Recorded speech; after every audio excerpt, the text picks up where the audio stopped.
বন্ধুরা, গভীর জঙ্গলে এক রাতে শুরু হলো প্রবল ঝড় বৃষ্টি।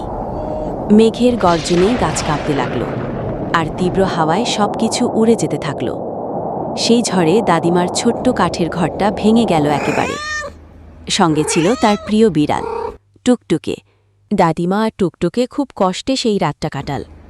সকালে ঝড় থেমে গেলে তারা দুজনে হাঁটতে হাঁটতে জঙ্গলের ভেতর একটা আশ্চর্য জিনিস দেখতে পেল। একটা বিশাল লাউ। লাউটা এত বড় যে দাদিমা বললেন, টুকটুকে, যদি এই লাউটা কেটে ঘর বানাই? টুটকি মিউ করে হ্যাঁ বলল। দাদিমা লাউ কেটে তার ভেতরটা ফাঁকা করলেন। কাঠ, পাতা আর কিছু শুকনো ঘাস দিয়ে বানিয়ে ফেললেন একটা সুন্দর ছোট্ট বাড়ি। রাত হলেই দাদিমা লাউয়ের ঘরে কুঁড়ে মতো একটা লণ্ঠন জ্বালালেন, আর টুটকি তার পাশে গোল হয়ে শুয়ে পড়ল। কিন্তু এমন সুন্দর গল্প শোনার পরও কেউ লাইক করল না, কেউ সাবস্ক্রাইবও করল না।